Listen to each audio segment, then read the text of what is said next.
Kabar. Halo guys, apa kabar? Selamat datang kembali di YouTube channel Autonet Max bersama gua Martin. Udah kelihatan ya kita mau bahas apa? Ini dua unit PCX yang beda generasi. Ini generasi terakhir yang 150 cc dan ini yang terbaru 160 cc. Nah, mungkin agak sedikit telat karena motor ini kita dapetin juga bukan dari pinjaman. Ini unit kita inden sendiri, sama kayak kalian. Kita tunggu sampai unitnya datang. Mau tahu lebih lanjutnya? Kita bahas secara detail. Yuk.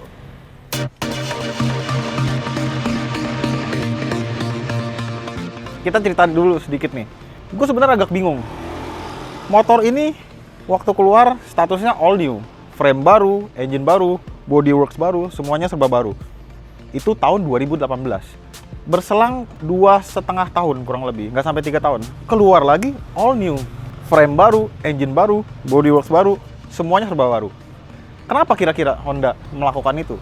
Kalau gue pikir-pikir, tentu pasti ada kaitannya dengan kompetitor, yaitu si NMAX. Pertama kita bahas dulu dari sisi desain. PCX lama, PCX baru. Kurang lebih proporsinya masih hampir mirip. Desain bagian mukanya masih kurang lebih sama, tapi yang baru memang kelihatan lebih fresh. Lampunya sudah tidak lagi terpisah seperti versi yang 150. Tapi teknologi yang dipakai masih sama. Semuanya full LED, dari lampu depan, lampu sen, sampai lampu belakang. Kita lihat dari kaki-kakinya. Suspensi depan masih sama, tapi velg yang dipakai desainnya baru. Dan roda atau ban depan yang dipakai ukurannya juga lebih lebar, termasuk ban belakang. Kalau sebelumnya pakai ukuran 100 untuk depan, berubah menjadi 110 bagian depan. Sedangkan bagian belakang ada sedikit unik. Karena yang sebelumnya ring 14 berubah menjadi ring 13. Nanti kita lihat. Dulu waktu ring 14, gue pernah pecahin velgnya. Mungkin dengan ring 13 jadi lebih kuat. Untuk sisi pengereman masih sama. Ini tipe yang ABS dua-duanya. Jadi rem depannya sudah ada gridnya untuk ABS. Tapi bentuk disknya ada sedikit beda. Nah, cuman yang lucu, masternya kenapa harus beda gitu.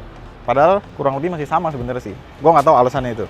Terus kalau dari depan kita lihat, windshield juga tentu berbeda karena bodyworks-nya juga memang beda. Lanjut ke panel instrumen. Nah, kita lihat untuk instrumen clusternya terlihat baru ya. Ini memang fresh banget sih dibanding yang lama. Walaupun yang lama tuh masih cukup bagus, tapi yang baru ini desainnya membuat tampilannya lebih kelihatan 3 dimensi. Indikatornya kita bisa lihat. Kurang lebih masih hampir sama, tapi ada beberapa penambahan seperti indikator untuk baterai. Lalu ada juga ini HSTC, Honda Selectable Torque Control. Ini yang nggak ada di PCX yang lama. Kalau yang lama itu masih pakai power outlet 12 volt, yang baru sudah menggunakan port USB. Jadi tinggal colok kabel aja langsung ke handphone. Kita lihat untuk area tombol-tombolnya masih kurang lebih sama, nggak ada perubahan sih, ini part yang sama. Cuman desain ini memang baru, jadi kelihatan lebih fresh. Kemudian kalau kita lihat ke area sini, nah tombol ini mungkin yang ada sedikit berbeda. Di daerah sini juga berbeda karena ini memang desainnya baru. Tapi ada penambahan. Ini sekarang tank cap-nya jadi lebih praktis, bisa taruh di sini. Kalau yang dulu nggak ada, emang agak merepotkan sih. Selain itu, untuk kapasitas tangkinya juga bertambah. Walaupun cuma sedikit sih, dari 8 liter jadi 8,1 liter. Lanjut, kita lihat lagi area seatnya. Sebenarnya ini masih sama untuk busanya, bentukannya, konturnya semua masih sama. Kekerasannya juga kurang lebih masih sama. Tapi covernya yang berbeda. Di sini bentuk potongan jahitannya ini agak berbeda. Dan khusus yang tipe ABS diberikan two tone, jadi ada 2 warna. Nah, di sini yang ada sedikit perubahan. Penyesuaian pada area pijakan untuk kaki kalau kita mau selonjoran nih. Kalau dulu kakinya harus keluar. Nah, sekarang karena ditambah lebih panjang, ini dimensinya beda 3 cm sih, tapi lumayan lah untuk kaki tuh jadi nggak keluar. Nah, lihat, bodi sampingnya kelihatan lebih gemuk ya. Garis-garisnya juga lebih tegas, lihat bersudut. Cuman yang satu yang gue sedikit komplain, emblem yang timbul ini posisinya agak terlalu depan. Ya memang bagus sih secara proporsi. Cuman ini berpotensi buat nyangkut nih kalau penumpang belakang duduk. Jadi kayaknya bisa cepat rusak, tapi nanti kita lihat aja lah banyak yang rusak apa enggak gitu. Lanjut lagi kita lihat. Sebenarnya yang bikin dari belakang kelihatan dia tuh lebih lebar itu area ini. Kalau dulu terpisah untuk winkernya, tapi kalau sekarang jadi satu bagian bodinya. Sisanya sih kurang lebih sama. Belakang sekarang jadi lebih mirip sama Forza si kakaknya. Salah satu yang gue suka dari PCX 150 ini yaitu perubahan dia dari sisi frame. Dibanding PCX tipe Thailand, dia itu terasa sangat lincah. Pengeremannya juga sangat kuat dan terasa rigid. Tapi sayangnya dia terlalu rigid, jadi kesannya keras banget. Suspensi belakangnya ini bikin impact terasa di bagian belakang. Nah, ternyata kalau kita lihat frame-nya ada perubahan. Di sini bagian subframe-nya jadi cuman satu pipe. Kalau di sini masih pakai dua.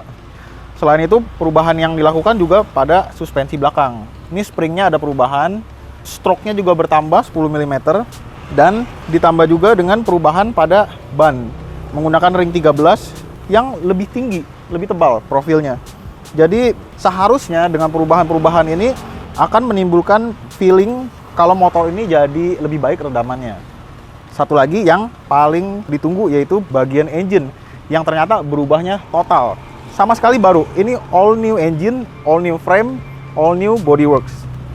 Sesuai namanya PCX, Personal Comfort Saloon. Ngejarnya kenyamanan, bukan pengen cari sensasi.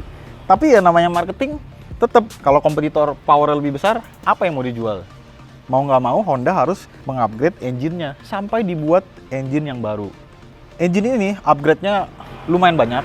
Teknologi-teknologi yang disematkan banyak berubah dibanding PCX 150.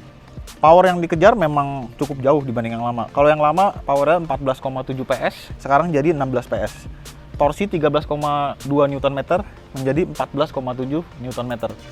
Untuk meningkatkan power sebesar itu sebenarnya mudah aja. Memang cc bertambah dari 149 jadi 156,9. Nggak nyampe 160 sih sebenarnya. Tapi untuk membuat sebuah motor yang reliable, yang nyaman, tidak semudah itu kita menambahkan power. Ada beberapa teknologi yang harus ditambahkan. Contohnya, untuk power yang besar dengan efisiensi yang tetap terjaga dengan baik, Honda harus menaikkan kompresi dari 10,6 menjadi 12. Luar biasa, itu kompresi yang sangat tinggi.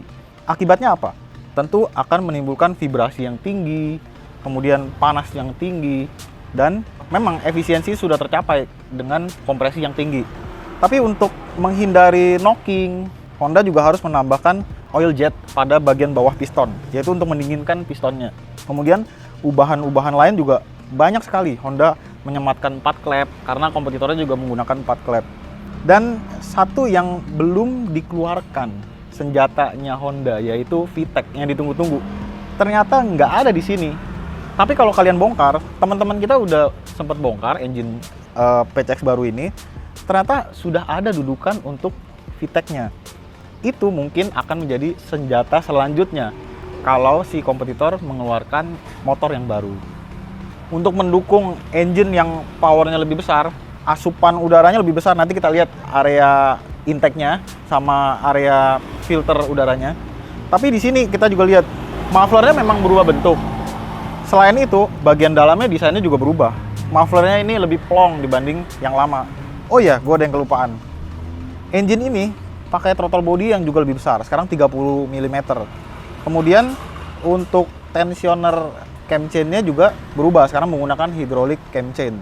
Perubahan itu untuk mendukung engine yang power lebih besar dengan vibrasi yang tentunya akan jadi lebih besar. Semoga dengan perubahan hydraulic camchain bisa mengatasi masalah tensioner yang mungkin beberapa motor ada kendala sih, ada sedikit komplain di bagian itu. Kita lihat area CVT-nya yuk. Nah ini, untuk box filternya. Desain dalamnya beda.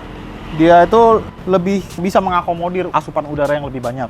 Kemudian, untuk mendukung engine yang power lebih besar, CVT-nya juga di-upgrade. Karena ini juga memang di versi sebelumnya sih banyak masalah ya. Masalah gerdek-gerdek. Klaimnya sih yang sekarang sudah teratasi dengan baik, tapi kita belum tahu karena motor ini kilometer masih 0. Perlu pembuktian, nanti kita lihat. Gue udah gak sabar buat nyoba motor ini. Kira-kira apa bedanya? Oh iya, sebelum lupa, satu yang gue komplain dari PCX 150. Helm gue ini agak gede, jadi nggak bisa masuk ke bagasinya si PCX 150. Yang ini katanya nambah 2 liter, jadi 30 liter. Kita lihat, muat nggak? Oh, ternyata mudah. Bagus berarti perubahannya. Oh ya, satu lagi. Kuncinya ada sedikit perubahan nih. Kalau dulu PCX 150 itu tombolnya ada 3. Kalau sekarang jadi 2. Ya, hemat dikit. Tapi desainnya masih mirip lah. Fungsinya juga sama kok. Nah, ini masalah di PCX lama masih sama. Kalau hard braking, ini mengkerut. Jadi badannya tuh pindah ke depan. Agak kurang nyaman. Tapi ya oke lah, kita bukan buat agresif-agresivan kok. Naik motor ini untuk santai-santai. Lanjut ya, kita jalan.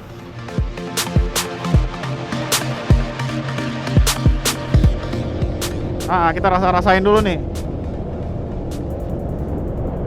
Brake. Remnya mungkin ini masih baru kali ya. Agak kurang agresif sih dibandingin PCX 150. Mudah-mudahan sih setelah running in bisa jadi lebih pakem nih. Oh, untuk belok enak juga ini, stabil. Tarikannya kita coba. Ups, ada orang. Halus ya.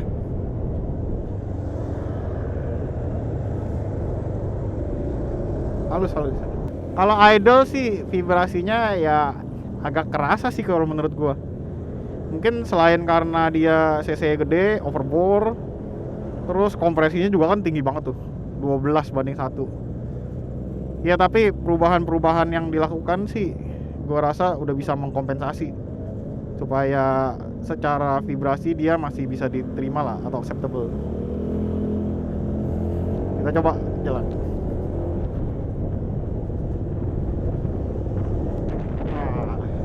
Enak juga motor ini. Posisi riding sih kurang lebih masih sama lah sama PCX lama.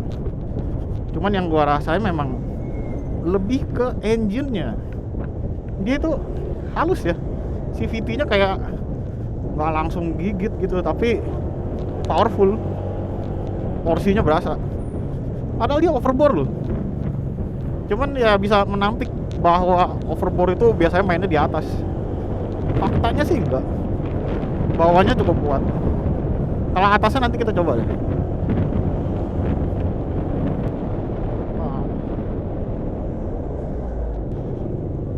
Ya oke sih. Brake-nya masih oke lah, cukup oke. Buat sebuah Honda ini brake-nya cukup agresif.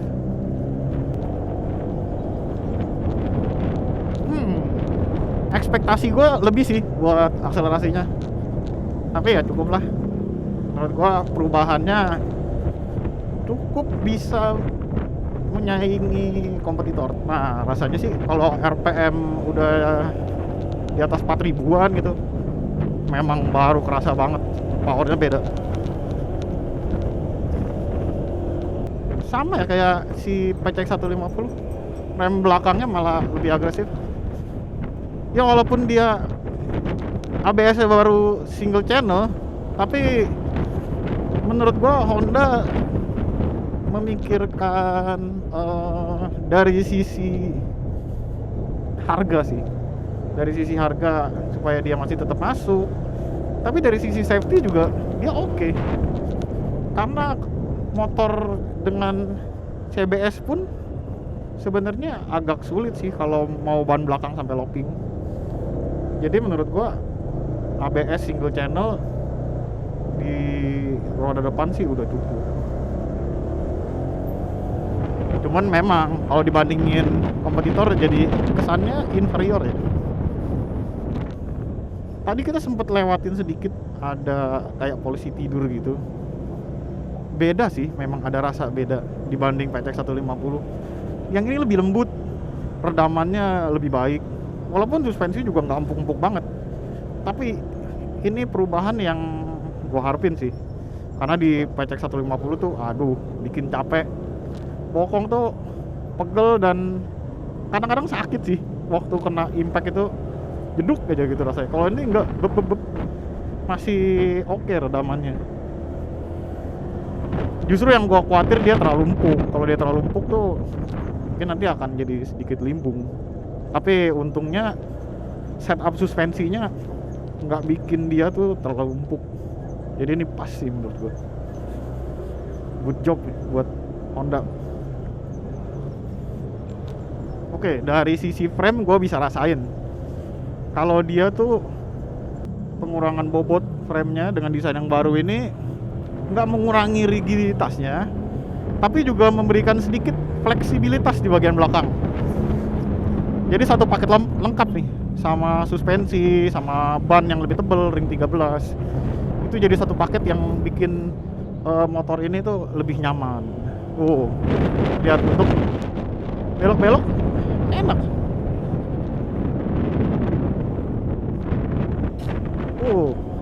Sorry, agak kena tadi main stand-nya nih, terlalu miring kayaknya.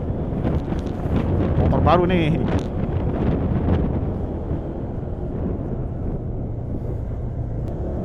Jadi bener ya klaimnya Honda kalau motor ini lebih comfort, lebih powerful. Itu dua sisi yang agak susah untuk digabungkan gitu. Target yang dikejar memang ya itu, pengen lebih powerful dibanding kompetitor, tapi juga pengen lebih comfort dibanding PCX yang lama. Kombinasi semuanya ini sih pas menurut gua. Ya, jadi PCX 160 sih menurut gua layak sih untuk menggantikan si PCX 150. Upgrade-nya cukup oke.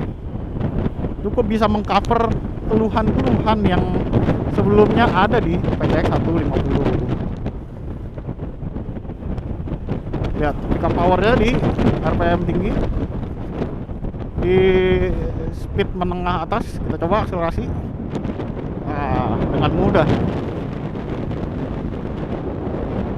Yang belum kita tahu nih top speed.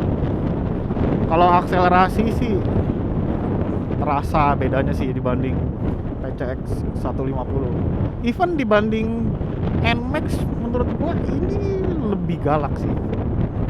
Lebih galak. Nah, ini sekarang kita ketemu kondisi macet nih. Ya buat macet sih masih sama sih sama PCX 150. Stop and go-nya juga oke, walaupun dia halus. Terus motornya juga kerasa ringan. Ini cuma 132 kg ya. Bodi boleh besar, tapi sebenarnya dibanding adiknya si Vario nggak beda-beda jauh. Ini masih kerasa ringan sih.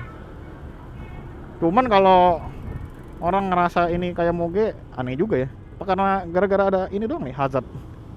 Jadi pada bilang moge is hazard, hazard is moge.